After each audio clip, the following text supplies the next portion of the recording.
Guys, Kenny Smith, Total Force Hold'em. We're sitting around in my shop, and we're going to go over a few Skallywag knives here.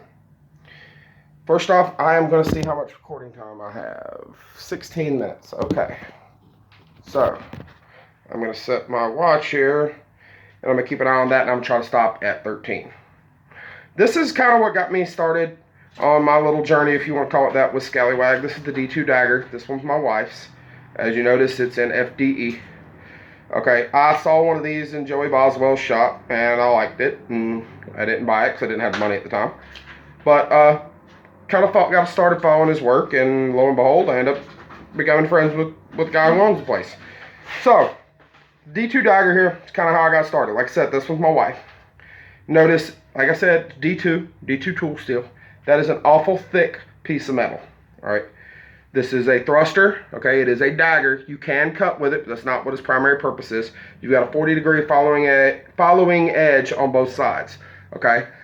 This is meant to get out quickly and start poking holes in someone trying to harm you so you can create space to utilize other methods or get away or whatever, okay? This is a very close quarters reactive tool. A few problems with it, and it's not so much like itself. I love the design. But they were addressed in a later bit. It's just problems for certain users. All right, you know, may have saw that fly up that addressed them. All right, like I said, this is a thick chunk of D2 tool steel. That means it's kind of heavy. Right? For me, not so much, but you know, if I'm wearing PT gear and I've got this clipped on my running shorts, I really don't want to moon half my neighborhood when I'm running. And I'm sure they don't want me to do that either.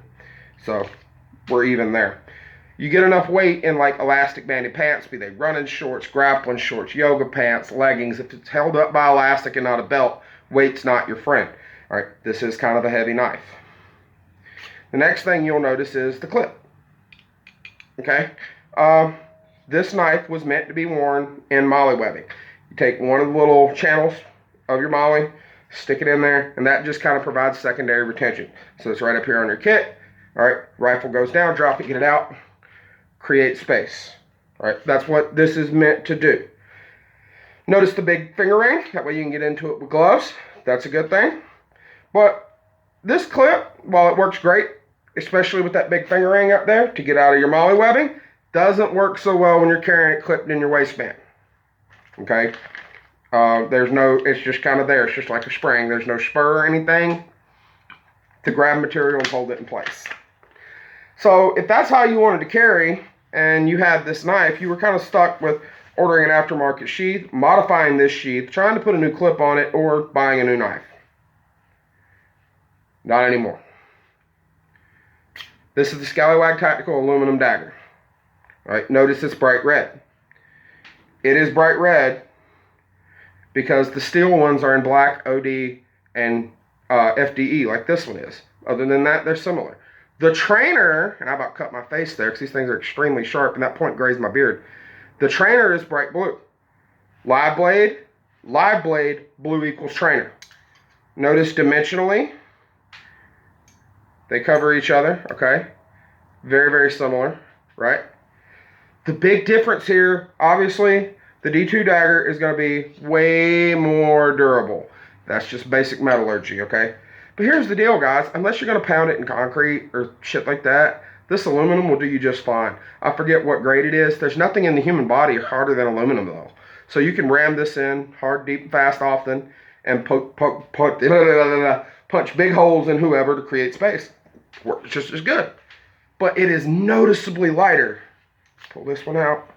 Like, you sit there and you balance them in your hand, and this thing feels easily 2 or 3 times heavier than the aluminum one.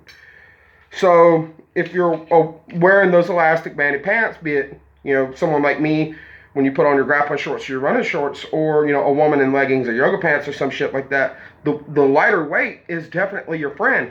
Then we get to the other big improvement. I don't know if y'all see that spur over my fat ass finger there. I don't know if y'all can see that spur on that belt clip, but I was actually carrying this clipped in my pocket earlier today to prove the point, and it comes right out.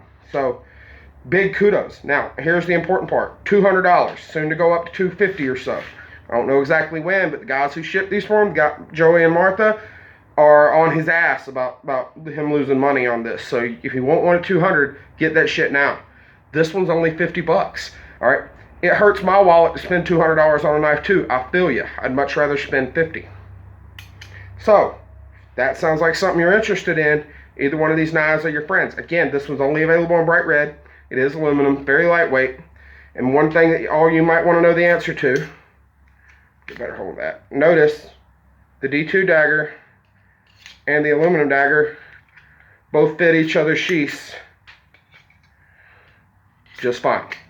So if you already have a D2 dagger with a MOLLE sheath that's on your kit where you like it, just buy one of these. If you want to carry the D2 today, swap them. Pretty simple, right? Those are your daggers, your aluminum and D2.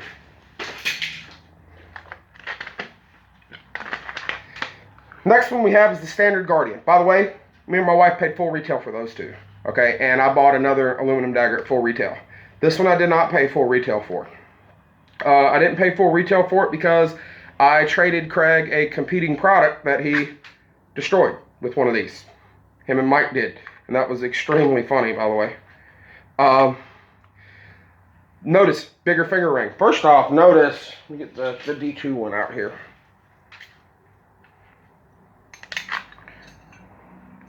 Noticeably bigger knife, okay? The Guardian is way bigger than the Dagger. Bigger finger ring, again, so you get that glove tan in there, get it out, okay? Get it out and in there. It works just as well in reverse grip with the finger in as it does without it. You can put the thumb in there if you so desire. I don't know why you want to, but you could if you wanted to. All right. You can use it in a Filipino grip with or without the pinky in the ring there. All right. You can use it in a standard hammer grip if you so desire. All right. You can actually, if you put your pinky in the bottom, you can get it in a Fairband grip. The serrations give you a lot more cutting power than you would have with a dagger. But again, at the top half, you've got that following edge so the point can do its work.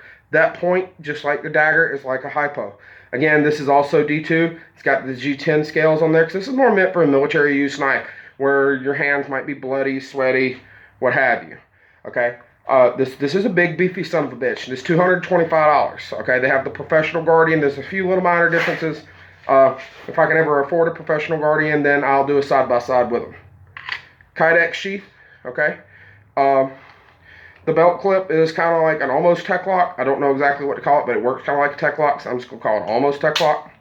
All right, I did not like this belt clip at all on my karambit, but I think a lot of that has to do with the curve of a karambit and letting it flex, whereas these straight blades, because the same one that's on my Duclaw, I have no complaints with it on my Duclaw or on this knife.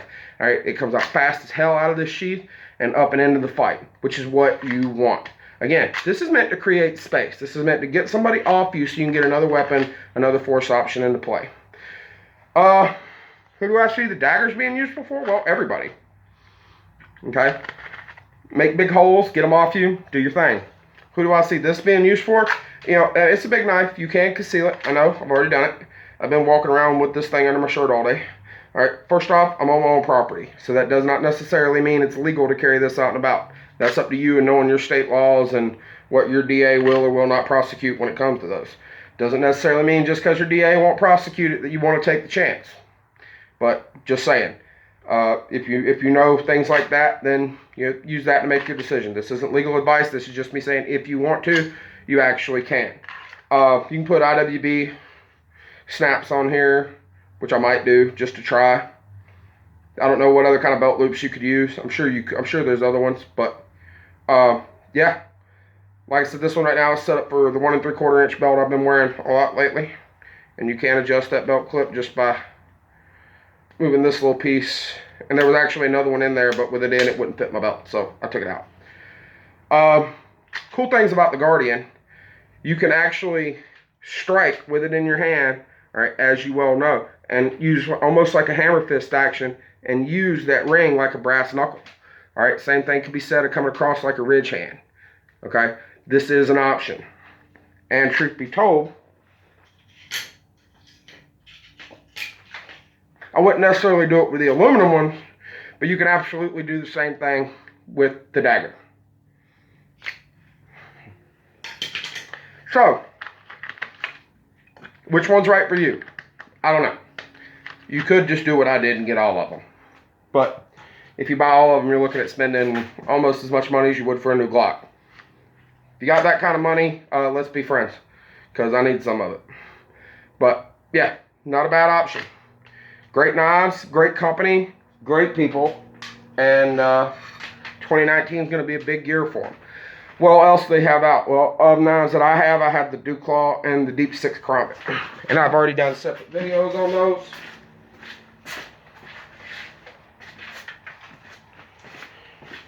There's your Deep 6 Karambit. And this is the production Dew Claw. Notice the same belt clip that's on my Guardian. Alright, and I did a video on the prototype. Forgive my sheath for that Karambit. It's been put to hell. So, but like I say, that's the Skallywag blades that I've been playing with lately. More coming. A lot of good shit coming out of that company here soon. So definitely keep a good track of them. If you're interested in any of those blades, look up ScallywagTactical.com. They'll get you hooked up. I hope y'all enjoyed it, and hope y'all get yourselves some knives from Craig. I don't get any kind of kickback from him for doing it, and if I reviewed one of his knives and thought it was a bag of ass, I'd tell him it was a bag of ass. But that's just not the case. Every knife that he's done that I've handled has been exceptional. Great knives, great people, and I don't want anybody to think just because he's my buddy, he gets a pass on this. Alright, I'm nothing on these if not brutally honest. And I can tell you, the crap that I personally put Skallywag knives through has made me a freaking believer. I strongly suggest that all of y'all get one and peruse his website and see what fits your fancy. And same thing could be said of the custom side of Gray's Custom. It's two separate companies, but very close. They work very closely together. And you know, I've handled some Gray's Custom knives, and they are beautiful. And I think they'd be every bit of as tough and do the same things just as well within their scopes of design. But you pay for them. I mean, you will pay dearly for a Gray's Custom blade. Don't get me wrong on there. But a craftsman's time should be worth money. That's just how that goes. So I'm going to go ahead and cut this off. Start uploading it. That way I can clear some memory out on my memory card there. And I might shoot another couple of videos for y'all tonight. Y'all have a good one. Stay safe, stay frosty, and stay in the fight. And I dropped my damn phone.